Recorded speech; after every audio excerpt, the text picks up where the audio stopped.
Hello, everybody. Welcome to Something to Talk About. And this is the third episode in a limited series. I'm only doing a few of these. And yeah, we're going to talk about what if House Arryn had their own Kingsguard or Lord's Guard or whatever. Yeah. But first, hi, welcome. My name is Taco. And yeah, you know what this is. This is my freaking Lord's Guard series. I'm filming this before any of them came out, so let's hope you guys are enjoying them because I'm filming my third one already. So, yeah, we covered the North and we covered the Stormlands. So we're heading to the Vale. What if each of the High Lords had a Kingsguard, the Winged Knights version? I know they're working on making Winged Knights in the book. Like that's what Winds of Winter is starting off like. Sansa and Littlefinger, they're like putting together some Winged Knights. But yeah, but what if we did? So yeah, what is this series? So just like all my vids, I don't edit. I feel like I need to tell you that right off the bat. Me talking to you with all the imperfections and a tad of improv, and I go off these cards too. So yeah. Now this series, I will now for this series, see, don't edit. I will be giving all Lords Paramount their very own Kingsguard. In this scenario, they are not kings. All of it, the history is the same, right, for the most part. But the only changes is that the Lords have to build a Kingsguard consisting of 7 fighters with the customs from their kingdom taken in consideration.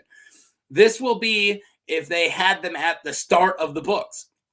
So that's the setting. All these characters are there in the timeline, are from the start of the books. This is just a dumb series. It's just my opinion. I will do my best to put myself in the head of the current High Lords and think politically if they would. This all stemmed from a comment by Brodyday. So thank you a ton. Yeah, he just asked me to do this, and I'm doing a whole series. So thanks, dude. All right. So we're talking Vale. All right. What if they have it? Their own Lord's Guard, right? So that's if I say all history is the same, but you know, the whole time since Aegon's conquest, every Lord Paramount has a Lord's Guard, a King's Guard, right? And we can go back in time and be like, oh, well, they probably had this person who's from House Royce. That's their first one, which would mean that no, House Royce would have never happened. We're not doing that. We're not doing some crazy butterfly effect stuff, all right? I'm just picking characters from the current timeline from the beginning of the books, plucking them in, and if I have to change some stuff around or justify having them in, I will. All right. Well, let's get going, man. Let's go to the Vale. We're gonna start off with a bastard right away. So we're going Samwell Stone. Let's start with an obscure one. Strong Sam Stone is the guy's name. He's a well-known bastard from the Vale. He is the Master at Arms at Runestone. He is legendary in the Vale for being an old badass. He is close to Bronze Jan, so I see Bronze Jan pushing him so that he has a loyal man at court. He might have another guy by the end of this, but yeah, my first choice is Samwell Stone, and I'm thinking that Jon Arryn might even know who the guy is, and if the guy gets pushed by Bronze Jan, I think Jon Arryn would be like, yeah, all right. Good old Strong Sam. I think it's always good to have kind of that like lower run character, but he still like lower in the political hierarchy, but he still has a lot of friends in high places. And yeah, he's really famous for being like a badass. So yeah. All right, moving on. We got Sir Donald Waynewood. Donald Waynewood is a knight from House Waynewood. Wow, imagine that. And the second son of Lady Anya Waywood, a lady of Iron Oaks. He is a very smart choice politically because you're keeping the Waynewoods and their ward, heir to Robert Arryn, close. By all accounts, he is a young, stocky in his youth and was in early 20s, and he has plenty to prove. Looked like I was continuing to write, but I didn't. So yeah, good old Donald. I think, you pluck a good second son from a powerful house. Waynewoods might be trying to do some political stuff here and there. They might be trying to get some political stuff. So almost, he's not a hostage, right? Wink. But you are taking the second son of a House Waynewood and you're keeping him close. And also, he's young and stocky and he's got a lot to prove, right? So he might be a really good choice. So, yeah, that's why I went with Sir Donald Waynewood. Next up, we got Sir Marwin. Yeah, Marwin Belmore. Marwin Belmore is a knight from House Belmore. Imagine that. I see him getting this job more by merit than political reasons. He is a guard at the Eyrie, and in the books becomes captain of the guards after Bronn kills Vardis Egen.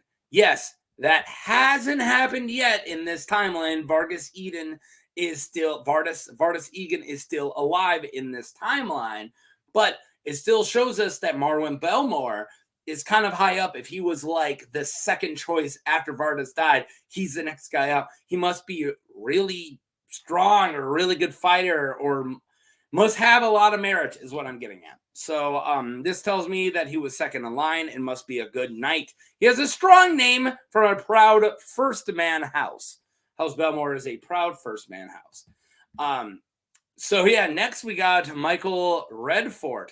So Michael Redfort is the youngest son of Lord Horton Redfort and a squire was a squire for Sir Lynn Corbray. So yeah, kind of a younger guy. I see him getting named like right before the series starts. So yeah, Michael is we do know he has powerful ties to Lynn as Lynn Corbray, and he isn't the heir of the house. So that means that, they will lose all their inheritance if they join, but we know that Michael Redfort isn't the heir to Redfort. So that works out. Plus, he has a reputation, of kind of being a badass kind of. Michael is considered very gallant and one of the best young swordsmen in the Vale. See, and he also has a romance with Maya Stone at this point in the story that might come back to bite him. But that's for later to worry about. I think you would get named to the Kingsguard, and everyone's like, "Hey, you're probably gonna have to stop hanging out with Maya Stone." And then if he does to continue, he might get in trouble. Not Kingsguard, sorry, Lord's Guard. The Winged Knights. So I think he'll get named to the Winged Knights and he'll have to either stop hanging out with Maya or problems are going to come up. But yeah, in the main series, he kind of breaks her heart, marries somebody. But in this series, that wouldn't happen. I'm not writing these books. But it wouldn't happen in this timeline because he joins the Winged Knights. So yeah. Remember how I said House Royce ain't done? Because there's Sir Robar Royce. Yes, Robar the Red. I found this one simple. He wanted to be a Kingsguard so bad that he joined the Rainbow Guard in the main book, supporting a king from the Stormlands. That's like also kind of from the Reach, right? He might have never wanted to join the Rainbow Guard if he just joined the Lord's Guard in the Vale. And besides that, he's one of the strongest houses in the Vale, if not the strongest. House Royce is probably the strongest, and he's from the main line, too. And he's a second son who's hungry for glory. He is a shoo-in. He absolutely is a shoo-in. I think Robar Royce is completely a shoo-in for this if he wants it. He's the Knight of Summer, and he wants glory, right? Like, that's his whole storyline, is that he's a Knight of Summer. And he went halfway across the continent to become a Kingsguard last time. What if he just had a chance to join the Lord's Guard right here in the Eyrie? And then, yeah, boom, he wouldn't have to. And I think Robar Royce makes a lot of sense. So, hey, remember this guy? We just talked about him. Vardis Egen. Seems like a no-brainer to me. I said new-brainer. Wow. My typos. Trying to read over them, but sometimes they do stumble me. I like landmines. Seems like a no-brainer. Because he was the captain of the guards in the Eyrie. He is stocky, squared-jawed, and without humor. Yay. We know his devotion to House Arryn led to his death against Bronn in the main books. the only thing against him is the fact that House Egen is very small house. But I don't see that as an issue. He has proven his strength, devotion, and I think that he would be pulled from the House Guard when there is an opening. Yeah, I think that Vardis Egen is so eager. Eager? Was that on purpose? To fight Bronn, like to champion for Liza Tully / Liza Arryn, because he serves this freaking house and he's like the knight of the Vale, right? So I think that it would make sense that he would show how awesome he was while he's like captain of the guards. And then when there's an opening, Jon Arryn would be asked by whoever to make him a winged knight. And I totally see Vardis. I keep saying Vargas. Vardis Egen. Weird name. I do see him becoming a winged knight. All right, so we made it to the Lord Commander. Excuse me. And I think a lot of you guys might have issues with this one. But it's funny. I'm just doing it. I'm going to do it. All right. Should I do it? I'm going to do it. Are you guys cool? Can I do it? I'm going to do it. All right, here. I'm going to do it. All right. So, Lyn Corbray. Sir Lyn Corbray, Lord Commander. Oh, come on. I had to. Lyn is just too cool. He is the second son to a powerful house. He is a legendary killer with a legendary sword. He rocks Lady Forlorn, yo.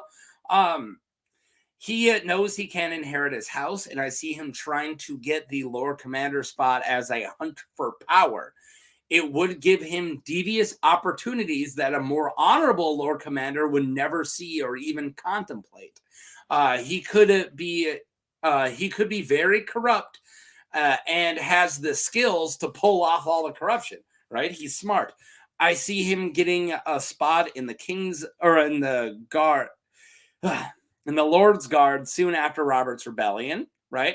So, like, right after he pulls the thing where he, like, picks up the sword during the Battle of the Trident, and I see, like, right after that, him asking Jon Arryn, hey, I'm young, and I got this cool sword, can I join the Lord's Guard? Yeah, I see that's when it happens, right? Excuse me. And then he pulls strings to quickly become Lord Commander. He is the sexy choice, and it would lead to some delicious chaos later on in the books. Yeah, I love it. I know there's probably reasons like, oh, he's in too powerful a house. Oh, he would never want to do it. I think it's great.